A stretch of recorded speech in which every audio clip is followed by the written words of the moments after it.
I don't think people have any idea what's really happening in Gaza and why it is happening.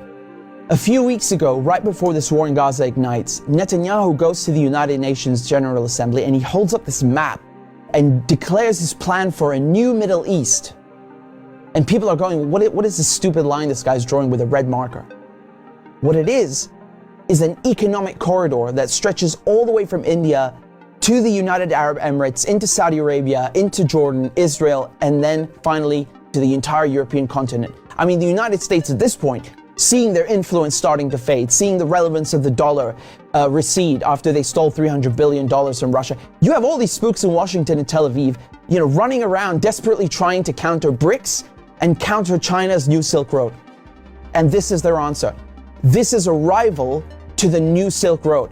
Remember, the ancient Silk Road is the largest, most important trade route in human history. This thing is enormous. It stretches all the way from China to Syria to the Mediterranean Sea.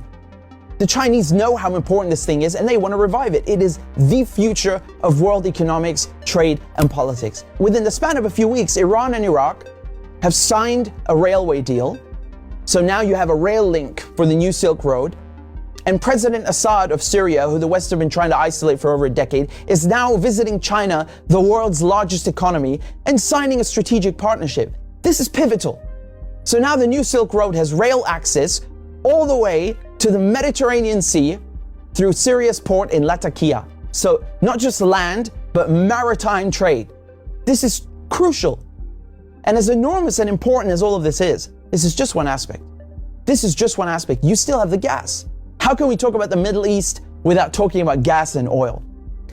When the US instigated the Maidan coup in 2014, that wasn't just about NATO expansion and encirclement of Russia. This was about surrounding, controlling, and cutting off Russian gas to Europe. Russia is the country with the largest proven reserves of natural gas.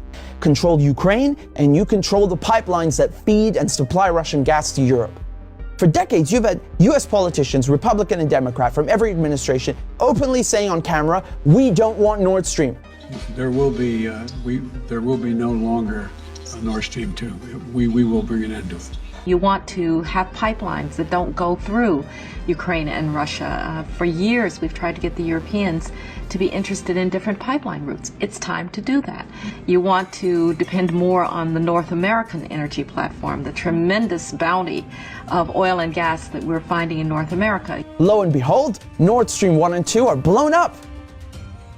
I mean, this is without question the most egregious, the largest terrorist attack on European infrastructure in modern history.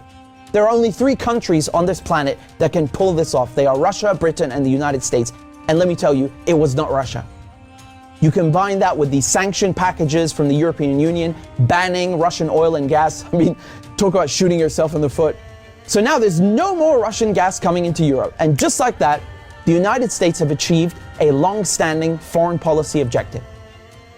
Now, the only other country with enormous gas reserves, the second largest in the world, is Iran. Iran signed the nuclear deal in 2015 and 2016. They're complying in every way imaginable. The IAEA at the UN cannot be happier. And then the United States, the guys who orchestrated the whole deal, go back on their word and they rip it up just like that and reimpose sanctions on Iran. So now Iran is barred from selling its oil and gas to Europe and others. So Russia and Iran, the 2 countries with the largest gas reserves, are out of the picture. Then Israel, all of a sudden, proposed themselves as a solution to the European Union's gas shortages. Take our trilateral energy, for example, that we closed in June with Egypt and Israel. It has played an important role in our strategy to get rid of the Russian fossil fuels. How convenient. How convenient. In 2010, they conduct a geological survey and find this monstrous giant gas field in the Middle East. It's called the Leviathan, and it's in the Mediterranean Sea on the Levantine Basin. That means it's right off the coast of Palestine, Lebanon, Syria. Syria initially declines offers over its gas reserves and simultaneously refuses to lay pipes for a Qatari gas project. What a coincidence! Barely a year later, war breaks out in Syria.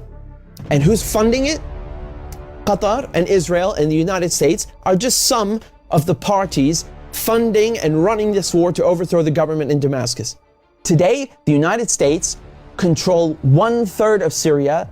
They control all of Syria's oil fields, and Israel is bombing Syria's most vital port, Latakia, on a regular basis. So they're cutting off all the oil revenue and destroying, crippling any maritime activity, such as trade, such as gas exploration. Another major port on the Levantine coast is in Beirut, which mysteriously explodes in 2020. And so Israel, proposing itself as a solution to Europe's gas shortages, shows up with an FPSO, this enormous gas extraction vessel, and tries stealing gas from Lebanon's Karish gas field. And, this reignites a huge maritime border dispute. And Israel has to go and beg the United States to solve this diplomatically, because Hezbollah said, if you steal 1 cubic inch of our gas, we will fire our missiles on your ship. Now we come to Gaza. Gaza also has its own unexplored gas fields. Gaza is also a concentration camp run by the Israelis, and it's been under siege by Egypt and Israel under naval blockade since 2007. I mean, you can't even fish properly, let alone extract gas. And so now, the Lebanese, the Syrian, the Palestinian ports, they're all out of action, and the only working port left in the coast is the Israeli port on Haifa. I mean, how convenient. This makes Israel the only one able to explore gas and implement an economic corridor like the one that Netanyahu held up at the UN. So in other words, Israel and the United States together killed off all the competition, stole their goods, and cornered the market. But as winter is approaching, Israel desperately needs to get that gas for Europe. But there's no stability. There can never be stability in the region without solving the Palestinian question. And so when Netanyahu shows up at the UN with his brilliant plan, the Israelis thought, oh, it's a done deal. They'll just get Saudi Arabia to normalize ties and thereby extinguish the Palestinian issue once and for all. And that is precisely why they are in Gaza slaughtering Palestinians like crazy, like they're in berserker mode. Israel has bombed Gaza before, but this surpasses anything we've ever seen, which is truly saying something. I mean, this is unhinged, calling people human animals and massacring them. Israel is just hoping the Palestinians will run away in fear into the desert. They've literally said this. They want to put them in the desert. They want people in Gaza to go to the Sinai desert and push the people in the West Bank into Jordan. This is genocide and ethnic cleansing without question. But it also has economic and geopolitical implications.